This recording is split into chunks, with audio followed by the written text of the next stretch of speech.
Sam Alcoholic. Um, I'm glad to be here and thank you for the introduction, Lorelai. And I guess the short answer is yes, I did hurt my back. I'll talk more about that later. But that's the reason that I'm lying down as opposed to sitting up. You're exactly right.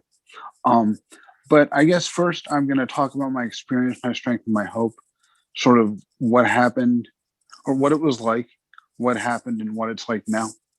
And I and so my story begins in my basically my adolescence. And looking back now, I can see that I was an alcoholic waiting for alcohol. Um, in my basically up until the point where I was about 19, I was just way too busy to drink. I hung out with the good kids. I did all sorts of achievement type things. So I just didn't do much of anything. And the other thing is that there's heavy drinking in my family on both sides. And I didn't know it then, but some of my cousins would become addicts. There's some alcoholism in my aunts and uncles, not so much my immediate family. But the thing was, growing up in that kind of environment, I thought heavy drinking was perfectly normal. I just thought it was what everybody did. So when I started doing that when I was about 19 or so, I thought it was no big deal. I just thought it was normal. And, I might have had a couple social drinks here and there, but very quickly I was off to the races. I'd gone away to college, so I had no real accountability, no rules, nothing like that. And so I started uh, drinking. I don't remember exactly how many nights a week, but somewhere around 4 or 5. And also the people that I was drinking with were doing drugs. And I respect that this is an AA meeting, so I'm not going to get too much into that. But the drugs were a negative consequence of my drinking. So I spent what seems like a lifetime, but it was, some like 2 or 3 years, basically uh, smoking drugs in the morning and the afternoon and drinking at night. And so then I was in sort of what the big book talks about as the 24-hour round the clock intoxication. Um, Only mine was with both drugs and alcohol. And so I didn't technically fail out of college. Um, However, when I wound up in a very dark place because of my drinking and my drugging. Um, I don't want to go in too much into that either. Suffice to say, it was really dark and scary, and so I ran. I mean, that was a lot of my MO. I couldn't deal with my feelings. I couldn't sit with myself. I was I was really out of it. So I ran and I ran back to the place I grew up from the college town I was living in, and then I tried to live with my twin brother, um, and that went over like a lead balloon. Within 2 weeks, I was kicked out of my twin brother's house. I think it might have had something to do with the fact that I projectile vomited whiskey during a party he was having for all his friends. Yes, that's how socially unacceptable I really was. And that's just another negative consequence. Um, and I sort of went on like this. Um, and then eventually I didn't, think of myself as an alcoholic, but I realized I had to get my life together and to do something. So I went back to school, and that went well for a while because somewhere in the back of my head, I knew that if I was to drink, I just couldn't hang in there. So I didn't for a while. Then I started again, and an A and B student went almost failing out. I missed a midterm. For example, I missed a midterm, which at the school I was at, if you miss a midterm, you might as well just pack up your bags, so to speak, because it was a pretty elite place. But I lied to the professor, and she let me retake the midterm, or not retake it, but take it, so I could make it through. That's not my proudest moment, but that's the kind of person I was when I was drinking. I was also, picked up for public intoxication a couple times and could have gotten kicked out of school for that too, but I wasn't. I was just really lucky. Um, but I ended up with pretty good grades, and I had a good GRE score, especially in the verbal section. And so I decided I was going to go to graduate school. And I was incredibly impulsive about this.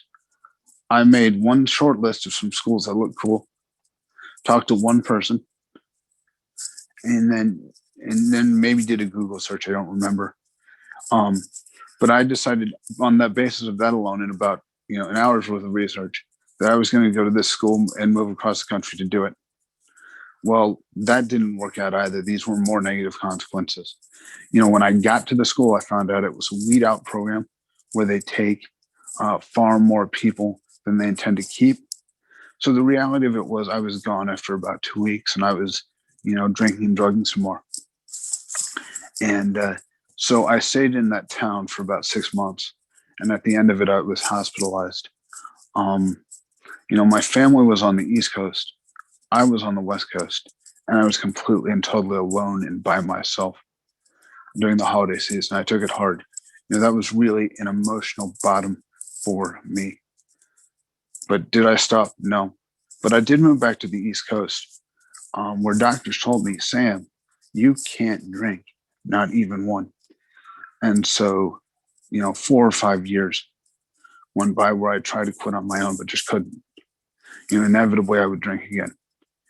Inevitably I would, you know, just go back to my old ways. And that's another thing that I think qualifies me as an alcoholic. I can't quit on my own at all, even when I wanted to. And then, my higher power really intervened in my life.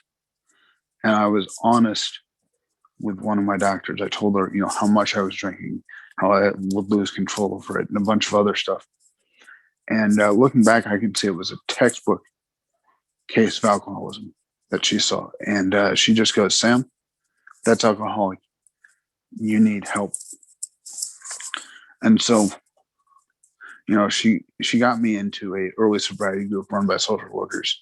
Whether you were a gambling addict or a heroin addict or an alcoholic or just what you were, they treated, it as addiction. And that was very helpful. I learned a lot of skills and a lot of tools in that. But I still had no mental defense against the first drink, to use the big book term. And I very quickly would run home after one of these sessions and just impulsively, out of the blue, with no particular reason and no particular thought process, go straight to the whiskey bottle.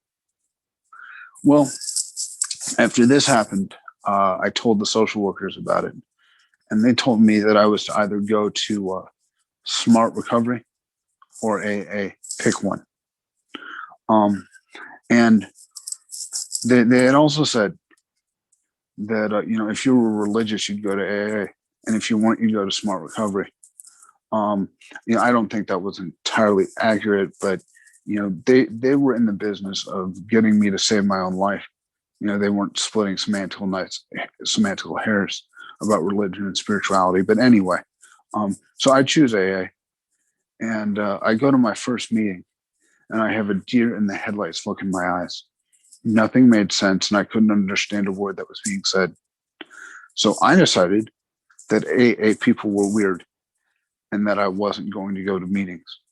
But I did go back to the social workers, and they told me to keep coming and get myself a sponsor. And this is where I think my higher power is very much a sense of humor. Because I literally had no idea what a sponsor was, but I was desperate and I would do what I was told. So I walked up to the first guy I saw. He was the greeter, and told him I was looking for a sponsor. And his response was, I don't have the time. Well, I stayed in touch with this guy for a long time. But, at that time, the reason he said that wasn't because he, didn't want another sponsor. He had about 3 weeks himself. So he took me to the group secretary.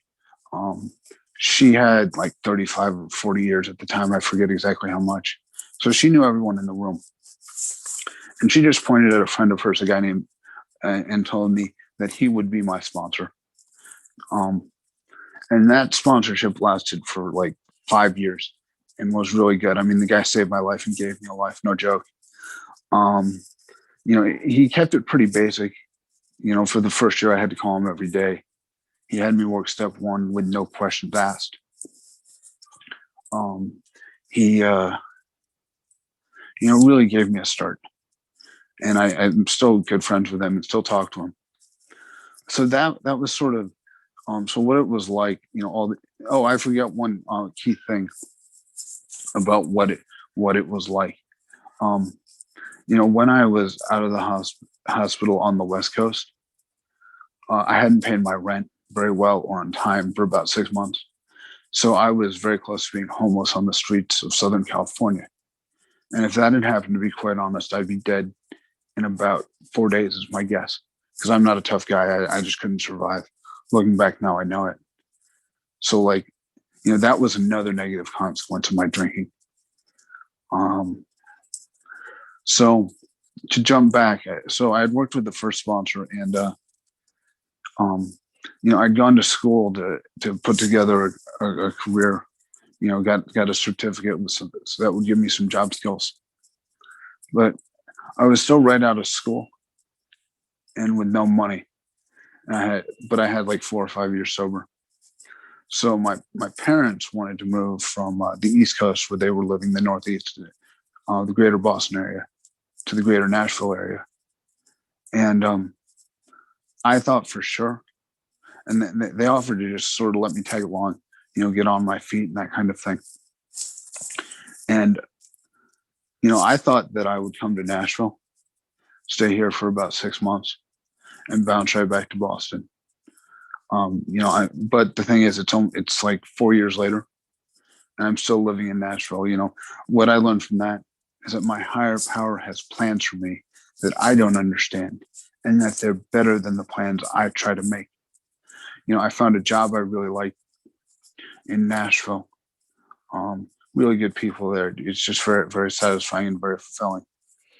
Um, and then I worked there for about 3.5 years, and then I got into a very bad car accident, where I fractured my back, and that was in October.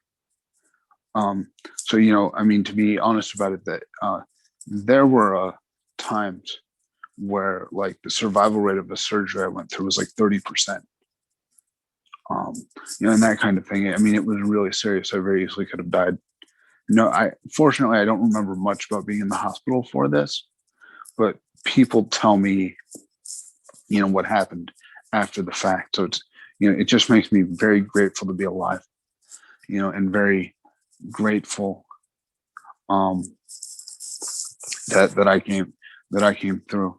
There's a saying that we're all miracles in AA, because a lot of us get sober when the natural state for an alcoholic is to drink, and so it's just it's miraculous that we've stopped drinking, or I should say I think it's a miracle that I've stopped drinking.